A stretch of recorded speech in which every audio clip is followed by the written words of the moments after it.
It's a pleasure to introduce you to Pier Luigi Vidale, who will be speaking about climate aspects of high-performance computing.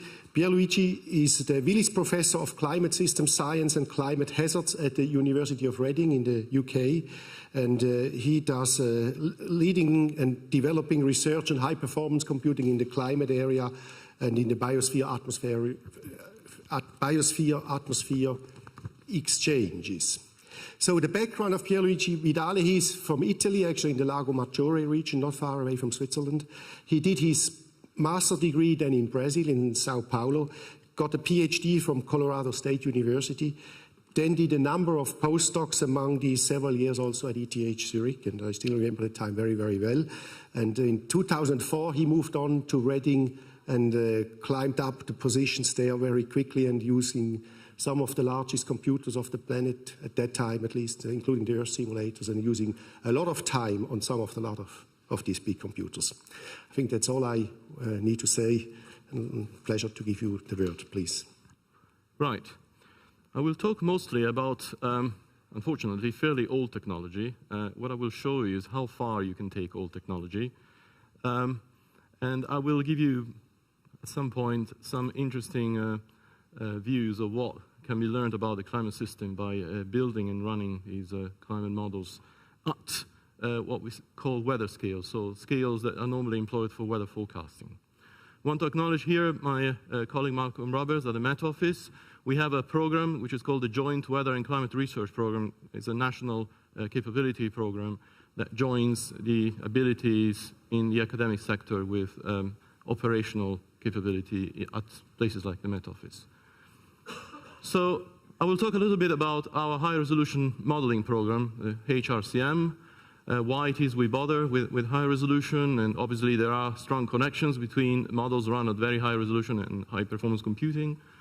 I will tell you about the Upscale modeling campaign. So this is a project that ran a couple of years ago on the computer at HLRS in Stuttgart. And I'll show you a little bit about scalability achievements at the time, and also why we set up the experiments the way we did. And a few science highlights. I don't have that much time to talk about science, so I'll give you 3 examples. Finally, a bit of the drive to explicit convection in global models. So first off, as part of the motivation, so many of you may have seen this, and I apologize for being a little bit rude, but this is a map of the future changes in precipitation around the globe. This is the view from CIMIP 5, an exercise that was completed quite recently. This is the state of the art a few years ago in the previous IPCC assessment, CIMIP 3. And the map shows us what we expect in terms of climate change for 2 seasons, so the Northern Hemisphere winter, Northern Hemisphere summer. This is the expected precipitation change, and so increase at high latitudes, decrease in the subtropical regions, so this idea of the rich get richer and the poor get poorer. But on the other hand, it also shows you that there are many places around the world where, especially the white regions are, where the models have no agreement. And also the changes that are expected are only really significant and robust, where you see the stippled patterns. So in many ways, what we could say is as we look at climate change, it's very difficult to trust the models. These projections are telling us a few interesting things, but particularly we're very challenged at the regional scale. We don't know very much about the hydrological cycle at the regional scale, and this is fundamental. We really do need to increase the robustness of these projections and our understanding of why the models are saying that certain things will happen and certain things are not likely to happen.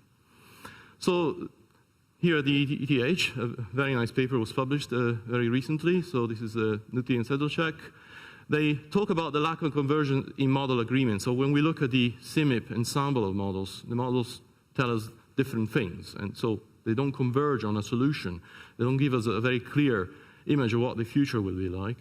And they attribute this to many factors. So some of it is lack of observations. We actually don't know very well how much it rains around the planet. We have a fairly good idea at the global scale, but if we start to go regional, we don't really know very well in time and space how much it rains. Then we don't really understand the processes, so we build models without really understanding the processes, and we expect them to tell us something robust, but then a lot of it is not based around processes and around a chain of mechanisms that we actually trust for robustness. Then limitation in model resolution is an example, and some of this is connected. Resolution and processes go together.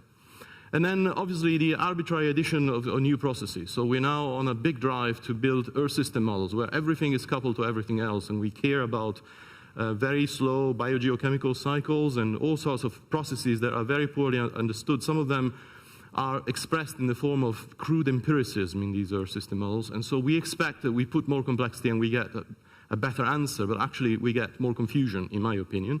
And again, I'm quite rude, but that's what I think is happening. Then we have lack of consensus on metrics. So when we assess the models, we judge success by a favorite field or a favorite process.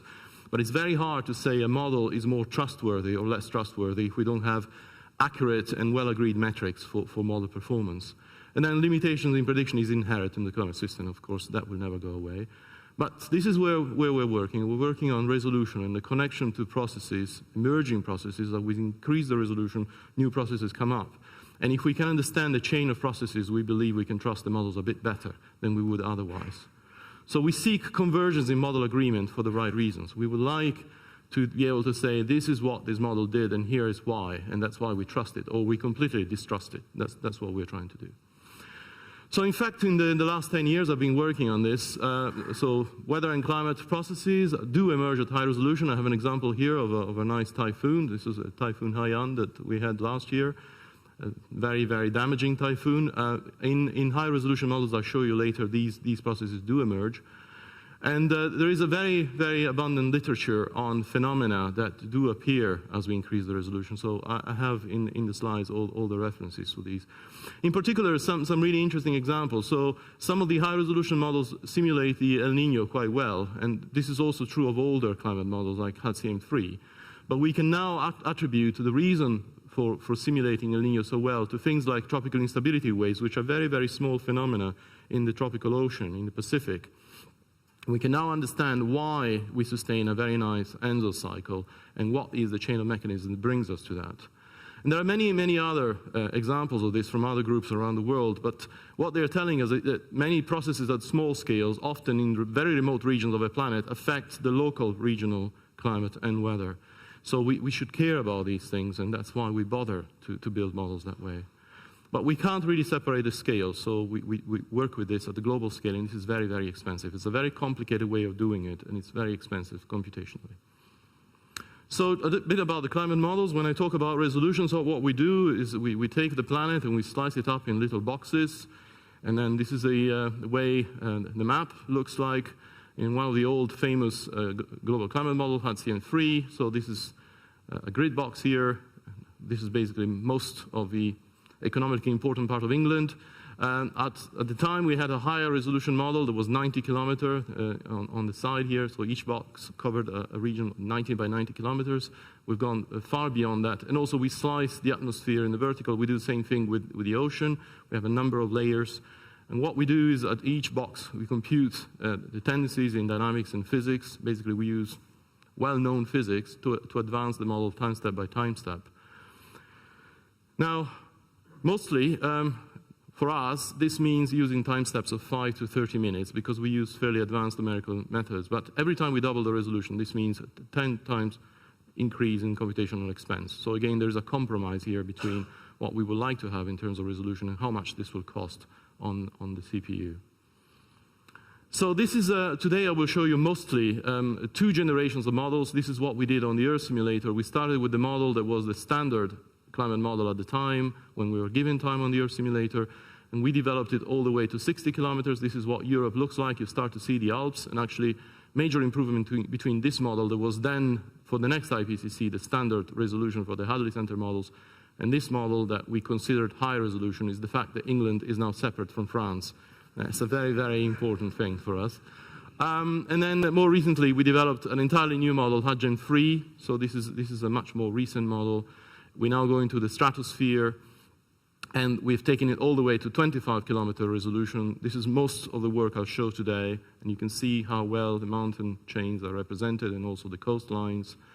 And we've taken it further to 12 kilometers. At the time, actually still today, this is the resolution of the weather forecasting model of the UK.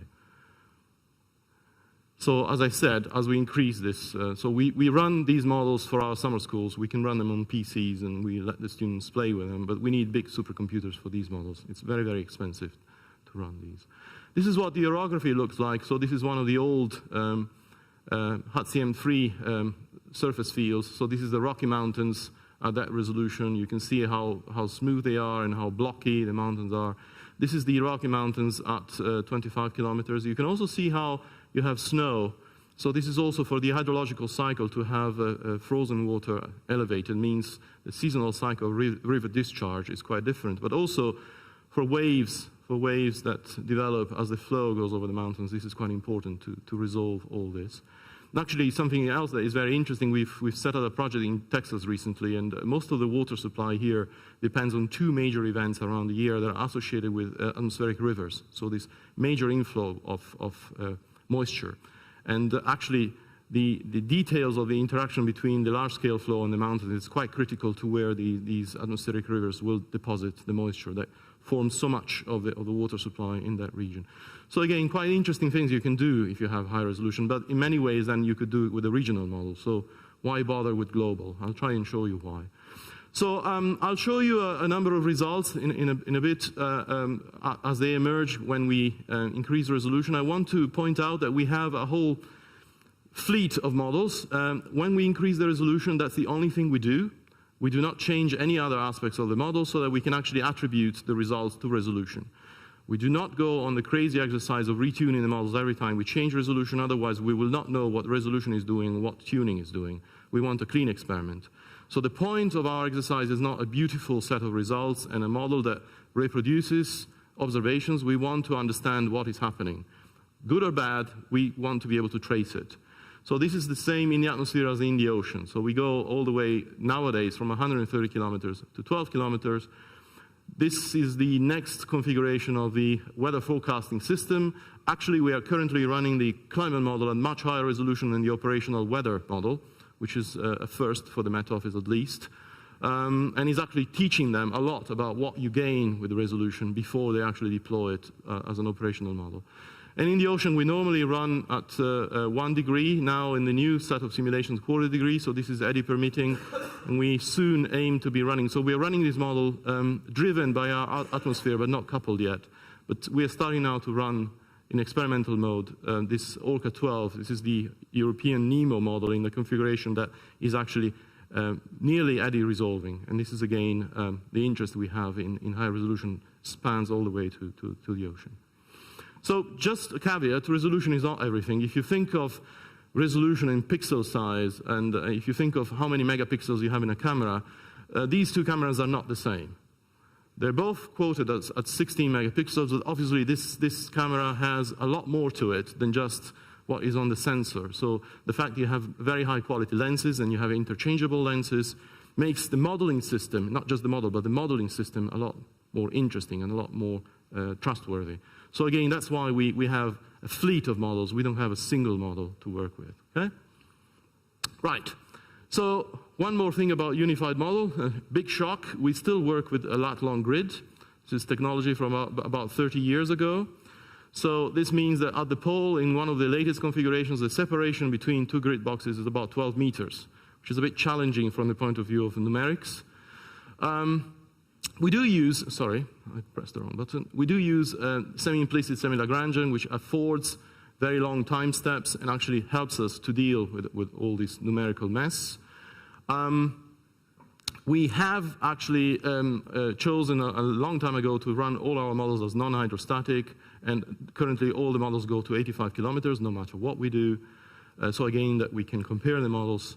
If you want more details of this, there's a project called Endgame. You can look up the details. But with semi-Lagrangian, what basically we do, instead of looking at the neighbors for doing advection, the advection of moisture, advection of heat, we can go and find out where some information departed. We compute the trajectory back to its source point. This means that sometimes we are going to fetch information from a point that is very, very far away from one cabinet.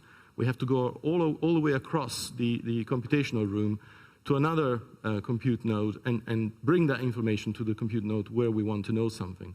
So lots of communications, lots and lots of communications. This has been for a long time a major bottleneck. We need interconnects, but also in the previous dynamical core configuration, we had to use polar filtering to remove a lot of this fine scale information and give us a consistent physical scale.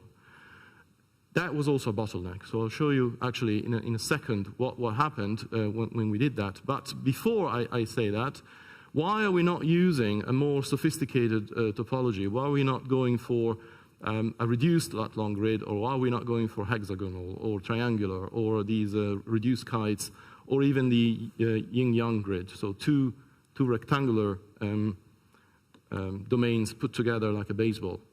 Those are computationally more attractive. There is less communication. The grid size is not more homogeneous. However, if you start to look at the numerical characteristics of these grids and you start to test them, you start to put classic test cases through these grids, you will see lots and lots of grid imprinting and also a lot of dispersion of the waves. So the lat-long grid, despite its computational limitations, from the point of view of the quality of the solution, continues to remain our #1 choice. And the next generation dynamical core for the UK has chosen mixed finite elements as its foundation, and is still going to use a lat-long grid because of its numerical characteristics. So I switch now to the Upscale campaign. Again, we had this piece of old technology, but we had aims to look at processes.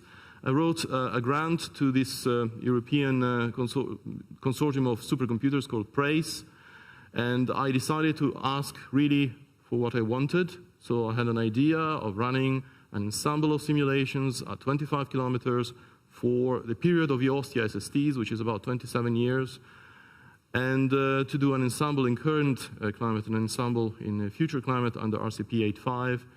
This meant a ridiculous amount of CPU, 144 million core hours, and we had to use it within 1 year. This is the protocol. You're given a computer, you have to go in, deploy, run, and move out within a year. This is a lot. It's equivalent to 18 times all the compute time that was used to submit Hudgen 2 results to the IPCC. This is also half of our entire national facility for all sciences in the UK. It was actually granted. I was given every last minute of these 144 million core hours, and we were able to use them in that year. And what we did with that is we ran, as I said, some ensembles at 27 years at 25 kilometers for this period here, 1985 to 2011, and then we used RCP 8.5 to look at future climates. We also developed, with the same time, we developed a 12-kilometer model, so we ran ensembles of that as well. And the reason to bother with ensembles, this is an example. As I said, we look at emerging processes. So one of the things we do is we track storms in the system. And this is an example of the storm tracks for hurricanes in year 2005. I'll show you a bit later. This was an exceptional year. It was a very, very rich year for hurricanes. It was the year of Katrina. Many of you may still remember Katrina. As we extract the storms from our simulations, these simulations are able to simulate hurricanes. You see that each ensemble member has slightly different tracks. And this is one of the really interesting things you can do with an ensemble. Look at how robust this, if we were to be able to reproduce this year, how robust is it? And also, was it really a truly exceptional year? Or if we were to run 1,000 years of this, or 10,000 years of this, it would come out regularly as a very normal, yet possibly not so frequent year. So these are some of the questions we've been trying to answer with these ensembles. So in terms of scaling, I told you that this is old technology, there is communication involved. This is now some simple statistics of the scaling of our model. So this is a number of nodes, and this is how much faster things get. So if we start here where we normally operate, and we increase the number of nodes, you'd expect with perfect scaling to follow this blue line. At the time, with the model we had to deploy for PRACE, this was our scaling, so beyond about 100 nodes. So these are Power 7 nodes on the IBM. The same applies to Cray or any other major supercomputer. We, at some point, started to come to a plateau, and most of this was due to communications.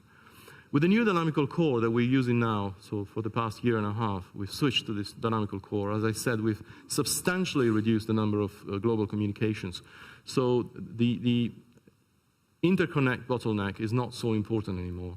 So we have much better scaling. Still, it's not perfect. So we can come up to about 100, 150 nodes, and then we don't get any more performance out of the system. So this has been true for a very long time, actually. So I will not even show you what happened when we deployed on the Earth simulator with the very first version of this model. We had about 5,400 cores available, and at most we could use 100 of those.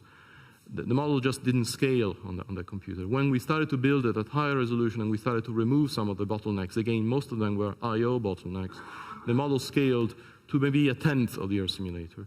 Since then, we've made some progress. So I show you here the number of cores and the turnaround for some of our models. So again, as we go down in this column, we have resolution. So this is the standard Hadley Center climate model resolution, 135 kilometer grid size, all the way down to 12 kilometers. So on a P7, we use order of 100 cores, and we have a turnaround of about 3 years per day. This is a very useful model. For climate, sort of minimum is 2 years per day turnaround. So we want to simulate 2 years of climate each day of computation. And as we go to 60 kilometers, we're using now hundreds of cores, and we still have a turnaround of about a year, order of a year per day. And then at 25 kilometers, we are using up to possibly a few thousand cores, and we are still able to obtain something between half a year and 2 years per day, depending on the configuration. Obviously, this model at 12 kilometers is very expensive. Actually, here, I wouldn't say this is as well as we can do. It's what we were allowed to do on the machine at the time, and we got about a month per day. So not really a very useful climate model yet. So on the XE6, this was the machine we had in Germany 2 years ago for the campaign, so we could easily scale to about 10,000 cores. We decided to stay on about 400-600 because it was sort of the sweet spot, and we had a turnaround of about half a year per day, so a little bit less than optimal. On the new machine we have in the UK, and also that we have through Prace, we can again scale to about 7,000, but we could do, with the new dynamical core, we could do very well on 30,000 cores per ensemble member. So if we run a 5-member ensemble, we could effectively occupy 150,000 cores all the time, day and night for about a year. That's completely feasible. But we're severely limited by output size. So this was actually the reason that the sweet spot that we found in Germany was not so much because of CPU, it was because of amount of storage available and also because of the time required to move all the output back to the UK each day. So every single day we had to get the output out of the machine in Germany and bring it back to the UK to our data center, where also we were performing very detailed analysis of the data. And we need a very, very big cluster to do that. And again, we could do very well, we could get a return of a year of simulation per day at 12 kilometers with about 50,000 cores, but we are again limited by output size. So most centers don't have enough storage and enough I/O capability to support what we do. So basically, just to summarize what happened with the HPC here, we switched recently from this new dynamics core to Endgame, but in fact, for both of those, the really important breakthrough was implementing hybrid parallelism, so shared parallelism on node and then message passing between nodes, and then implementing an I/O server, so dumping all the I/O operations onto a node or a few nodes that work on the side and do all the work while the main part of the CPU works on the actual problem, on calculating weather and climate. The communications are less of an issue with the new dynamical core Endgame because, as I said, we've reduced that. Still, what we do in the workflow, we still dump data on the large HPC. This could be in Germany or it could be in the States. We then move the data to the data center that we have in the UK. And then what we do is we use a smaller HPC to perform analysis. In the old times, actually, from the time we did this to the time we got results out, 6 months to a year could elapse. For instance, tracking storms, what I showed you before, these hurricanes that we detect in the climate system, it was so much data processing, reading all the data files back in and running the tracking algorithm would take about a year. We can nowadays do it in 2 or 3 weeks. So that's a big improvement from computation to science. And that's really fundamental. So back then, 2 years ago, with the Upscale project, we output about 400 terabytes of data. This is a significant portion of what was stored for the entire CMIP5 for the entire global community. And we sustained every day 2 to 4 terabyte data transfer between Germany and the UK. If at any time this should have stopped, we would have had to stop the simulation. It really didn't happen except maybe one day in which they had maintenance. But most of the time we could do this, and that's how we managed to complete the simulations. And again, yes, we could run a much larger ensemble. We could run an ensemble of 20, as long as we found a place where to put the data and then to analyze all those data. Otherwise, it's pretty pointless to generate all those data if you can't get the science out. So what we're doing now is we're going to the next phase. So as I said, FRACE have this protocol forcing you to go in, run for a year, and move out. And that's good for atmosphere-only models, but if you want to run a coupled model that includes the ocean, that's not good enough. You need 2 to 3 years computation time to do a multi-century simulation with ocean-atmosphere coupling. If you're not given that kind of time, it's really not worth staying on the machine. So all that we did until now with these new models has been atmosphere only. We're using observed SSTs. But it turns out that, well, we've known this for a long time, that there are all sorts of interesting things in the ocean that we should take into account. I told you before about tropical instability waves that allowed us to understand why our ENSO cycle is so well simulated. Many of you probably have read about the hiatus in global warming. There are all sorts of theories around aerosols, around natural variability, and around the role of the ocean. There was a very nice paper in Nature last summer, Kozak and C, telling us that actually it's cooling in this part of the ocean that is responsible for most of what we see around the planet in terms of these hiatus. So simulating the air-sea exchanges, actually the ocean dynamics in this part of the world, they have actually run simulations in which they cut out a very small box here, and they're able to reproduce the hiatus very well by just doing that. So there are a billion reasons why we should run. I mean, you couldn't really call it climate unless you run ocean-atmosphere coupled models. But, as I said, it's extremely expensive and requires access to the HPC for 2 to 3 years. So that's what we're going next. So I showed you some of the scalings before. And actually, if you start to then couple to the eddy-permitting ocean, which is the numbers in blue, or to the eddy-resolving ocean, which is in green, at these resolutions, you could say that the quarter-degree ocean actually doesn't make any difference. We can very well do the whole simulation with the ocean sort of coming along and being a participant in what the atmosphere is doing. But as we go to eddy-resolving, we need a substantially larger, so factor of 3 number of CPUs, and also the ocean obviously dumps just as much data as the atmosphere. So we need much more data storage and much more data analysis capability. So this is what we are aiming for. And again, we are aiming for a turnaround of about a year per day.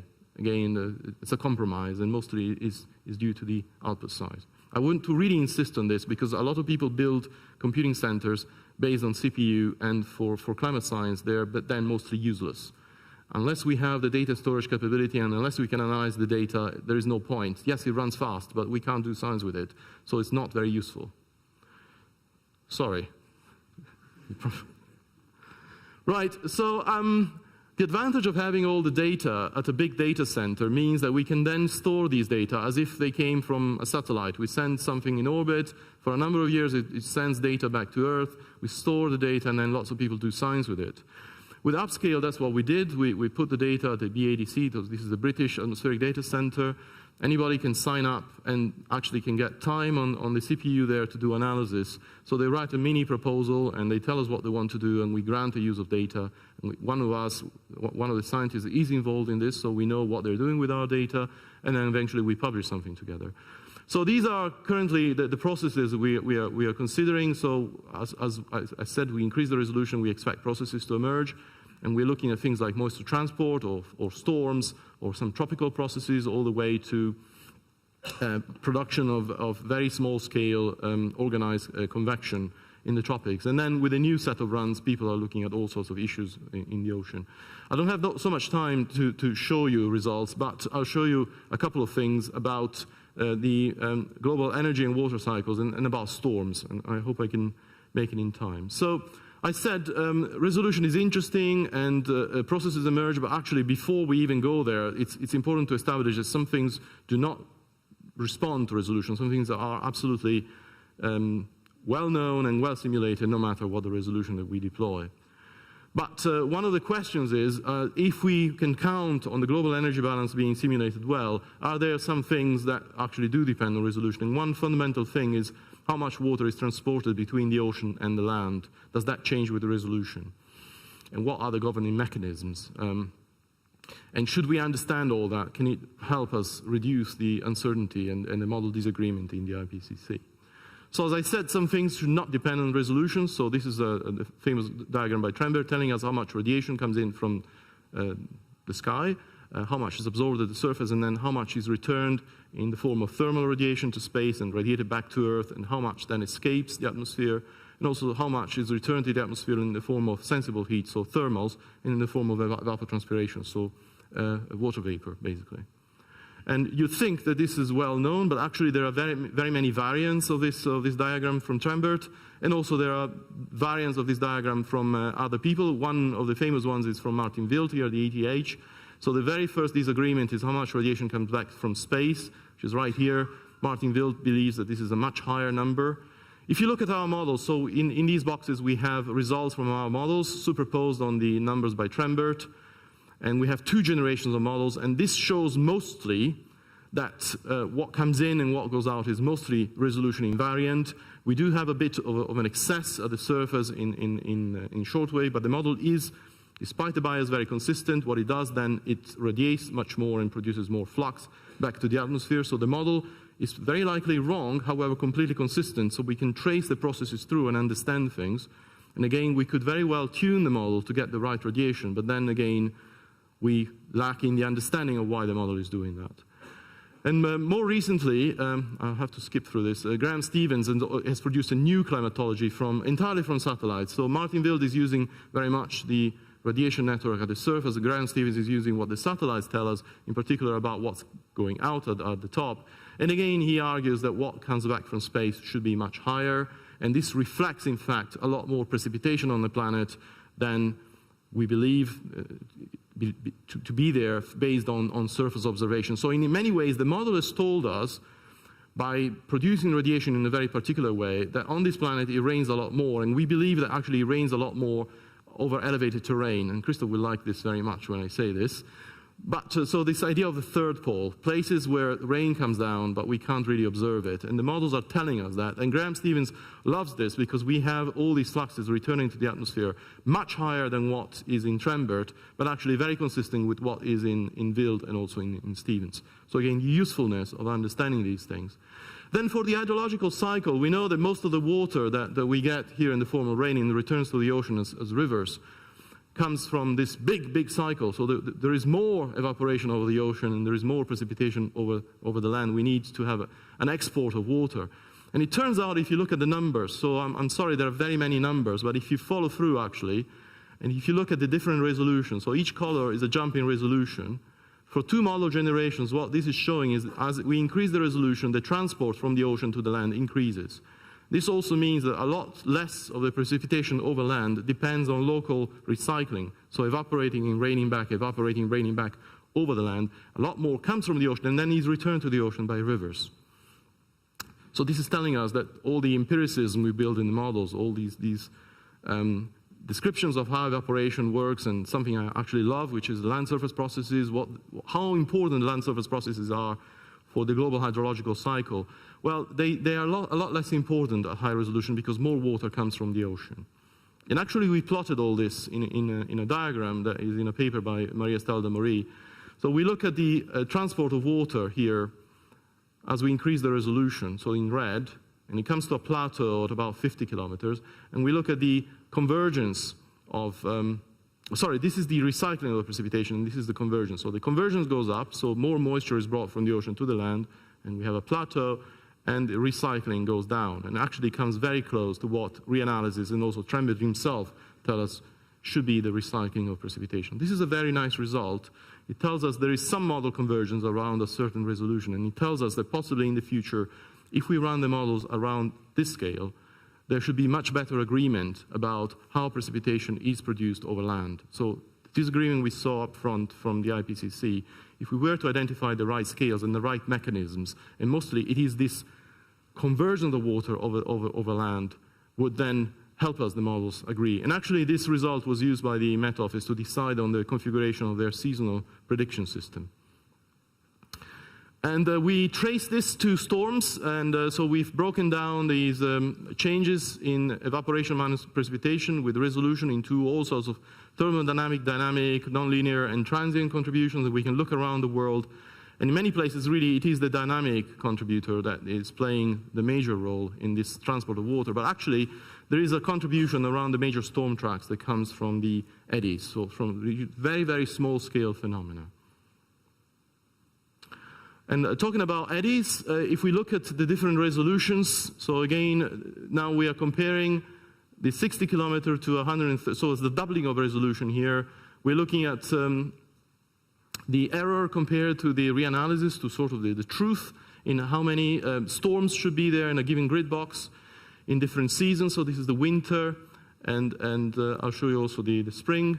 As we increase the resolution, we see this error becoming less and less and less. So it means we have more storms, for instance, in the Atlantic sector. We are reproducing the climatology of the storms, the ones that come to Europe and give us the weather most of the year, are better and better simulated with resolution. This is also true of the spring. The same thing is seen. As we increase the resolution, the storm climatology becomes better. This is quite important, actually, because we want to understand what small things do to large things. So what things like a storm, a few hundred kilometers to a few thousand kilometers in size, does to the whole planet. And we look at things like, I will show you a picture of the eddy-driven jet, which is so responsible for weather in Europe. And we look at what happens at the far end of the storm track, so where things originate. And we compute here a quantity called the meridional eddy heat flux. So this is B prime, T prime. So it's the anomaly in the meridional velocity and the anomaly in temperature in this region. And there is a clear climatology of these heat flux that feeds the storm track. And if you look at particularly the spring period and the autumn period, you will see that there is a very strong, first of all, there is a significant heat flux, but also there is a very strong resolution dependence. We have a lot more heat flux upstream of the jet that impinges upon Europe. And if you read what Lenkanova et al. Have said, is if you have a high heat flux here, you will actually generate a much more southwest to northeast axis in the jet. And this is precisely what we see if we look at the climatology of a jet. So this is the eddy-driven jet. This is showing you in different colors what the jet looks like at different resolutions, all the way to 25 kilometers. And while in this season, and in this season it's not so important, if you look at what the jet looks like at different resolutions for spring and autumn, you see that, first of all, the orientation is much more southwest to northeast, and also that there is a differentiation in what the jet looks like at different resolutions. And we can attribute this to the heat flux out here at the origin of the jet. So again, something very, very small affecting something quite big. So I will skip a little bit of this. Talking again about storms that affect Europe, the models do produce hurricanes, and some of these actually later in their lifetime become extratropical cyclones, become the kind of winter storm, cold core storm that affects Europe. But their origin is actually very much in the tropics. And we can trace this through this is actual observations, and this is through error entering. We actually, in the reanalysis, trace them to their birth, and their birth is out here in Africa. We can do this with the GCMs too. And actually, we've been asked this question about whether all of this is changing by industry. Industry are very concerned about events all around the world. They're suffering many losses because of hydromet events, and actually the majority of their losses are due to hydromet events, and they're very, very worried about this. But they also want to know what is causing them and how globally interconnected they are. So finding out where these things come from is very, very important. And again, there was a particular year, 2011, in which we lost $380 billion for the insurance industry, and only a third of that was insured. And most of it is due to the fact we don't know where these things are, how frequent they are, and also we don't know about their global teleconnections. If we had better information, we could actually insure that, and we could generate a very, very big profit for the industry. And actually, as academics, I am paid, half of my share is paid by the insurance industry. We could get a lot more money to do research because they would know where to put their money, where they could actually make a profit and where they could avoid losses. Anyway, the GCMs can actually simulate these events quite well. This is a climatology of observations, and these are different climatologies at different resolutions. Obviously, the higher resolution does a better job reproducing the observations than the lower resolution, which is depicted here. But in terms of counts, this is the observed count per year. There is a very clear result here. It's both in the reanalysis and in the GCMs. As we increase the resolution, we simulate more and more of these storms. So this is an emergent process. This is an emergent property of the system. And if we look at the different years, so interannual variability, we look at low resolution in red all the way to higher resolution in green, and compared to observations in black, we see that we actually simulate that quite well. And we can actually trace this to a phenomenon in here, the generation of African easterly waves. So there is instabilities on the jet in Africa that generates these anomalies in the easterly flow, and then when these emerge onto the ocean, they form hurricanes. And we can actually trace all this, so there are many metrics for the quality of simulation of the jet in that region, and there is a cluster at low resolution that completely fails, and at high resolution we can do it pretty well. And also we can look at the relationship between the formation of these African easterly waves and the number of hurricanes. Again, these are observations. The higher resolution models cluster around that, while the low resolution models cannot do it. Again, it's a very small scale phenomenon affecting something quite big. And actually, for a very long time in industry, and also one of my professors at CSU used the precipitation in the Sahel as a proxy for hurricanes. So if you look at the count of hurricanes per year, so this is again 2005, well simulated at high resolution, and you look at the precipitation ensemble here, you can see the antecedent precipitation in the Sahel is well indicative of the number of hurricanes. There is a strong correlation. The precipitation at low resolution completely fails to do that. It doesn't rain enough, and it doesn't rain in the right place, and interannual variability is not well represented. So again, something very, very small in a very remote region of the planet affecting things that actually in the end recurve and come all the way to Europe. So this connection between different parts of the world through the processes is what emerges as we run these models. Finally, if I have a couple more minutes, yeah, just maybe you want to cover your eyes now because this is showing convection at 12 kilometers. So this is the last bit of what we did. We developed models at 12 kilometers and we switched off convective parameterization, trusting that the vertical motion would do most of the work the convection should do in a climate model. Again, I've offered my PhD diploma to my old professors at CSU several times. They said I can still keep it. It's quite an interesting exercise in understanding what convective parameterization does. But this is now a comparison of the, this is a PDF of intensity of rain events. So this is the probability of a certain rain event at a certain intensity. And this is what happens, you see in dark black stream observations, this is what happens with explicit convection, and this is what a classic model will do. So the intensity-frequency relationship of rain is completely wrong, and in particularly so in the tropics, where it counts. So this is an interesting exercise, and also in terms of the diurnal cycle, as we run the model in the classic way with convective parameterization on, it always rains every day at local noon, while if we switch off the convective parameterization, we start to get the diurnal cycle nearly exactly right. So this is again an exercise in understanding the processes and what these processes are doing. And I skipped a bit about the breezes, which is a bit complicated. So my summary. So we experimented with ensembles of AMU-type runs. So these are atmosphere only, run for order of 30 years at 25 kilometers, and then limited trials at 12 kilometers. The reason for this was that we only had a year to deploy the experiment. So actually we had 9 months because we still had to port and then to clean up at the end. We could have done more if we had storage and data processing of equal magnitude as the CPU we were allocated.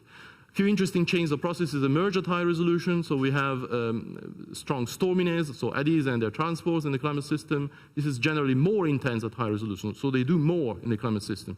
So these very small features do much more in the climate system than at low resolution. And so some of these processes actually are now resolved, are usually not in the normal climate model, but have impact on the large scale. So there is this scale interaction going in the wrong direction. So this is quite different from what we do with regional climate modeling, which we take a GCM and we downscale it more and more to the regional scale. This is another exercise entirely. The question is different. And some of these results tell us that in the future maybe we may depend less on physical parameterization. So if we resolve more and more of the flow, we believe that because we understand the underlying processes, we can trust the models more, and we can possibly worry a bit less about the empiricism in the physical parameterizations. So will this bring us to reduction in future CMIP intermodal spread? We don't know. A lot of these results are interesting, a lot of these results are promising, but mostly they were done by a single group here, a single group there, not in a coordinated way, not with a single experimental protocol. So I've actually written a proposal to the EU for Horizon 2020 where we propose a high-res MIP, where we have a unique experimental setup and we run all the models together, and we run them in a very, very coordinated way, and we analyze them in a very coordinated way. And this requires massive, massive computational resources. And I'll leave you just with a table of the models we are proposing to run and what the resolutions are, sort of in the standard simulations and what we call the frontiers of climate modeling. So mostly eddy-resolving oceans and atmospheres that should be able to resolve convection. That's what we want to do in the next 4 or 5 years. And I'll stop there.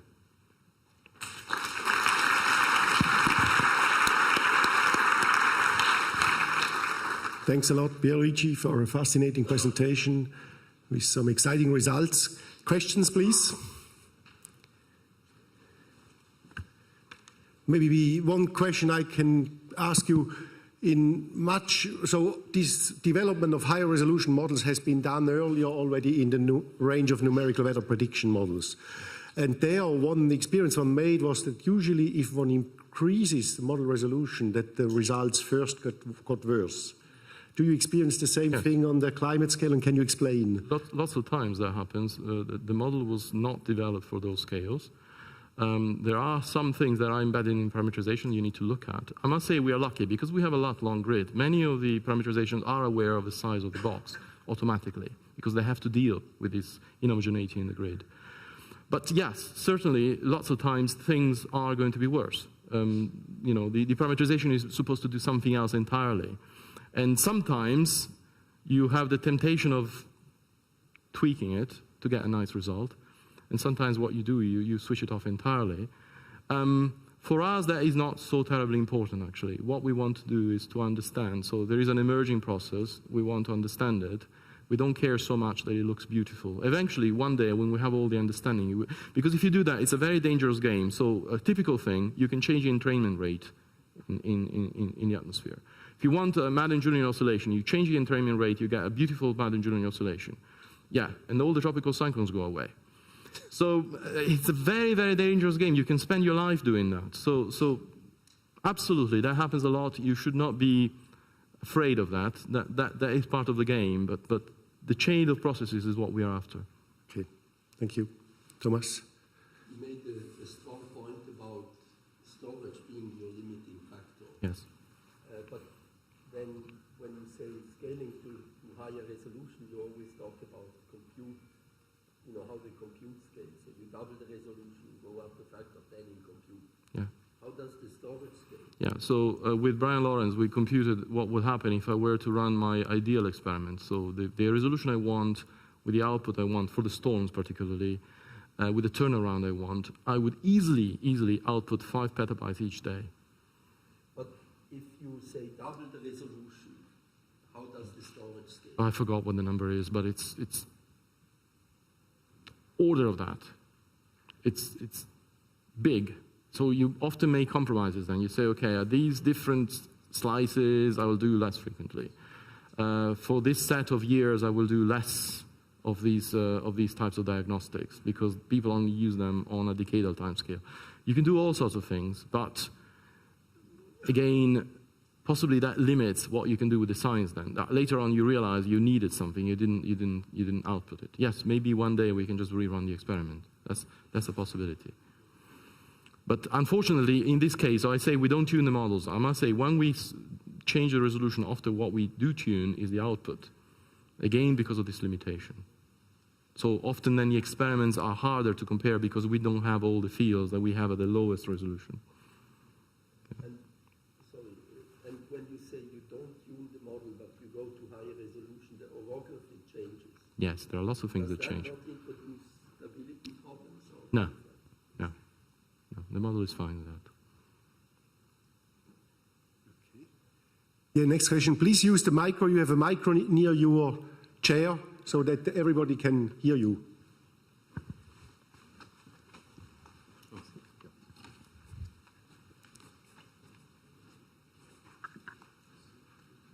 I think you have to push the green button. Let me see. Does it work?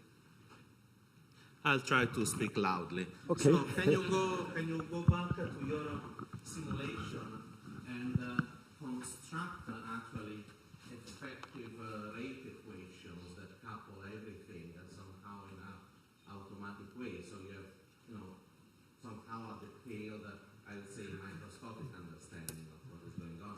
Can you sort of do us maybe a chemical engineer do and go back and find out what is a macroscopic set of differential equations that describe heat transfer? Some people want to use some of these simulations to do those things. I certainly don't do that. Again, there is still, in this type of simulation, there's still so much empiricism built into the parameterizations. I'm not sure it's a very useful exercise.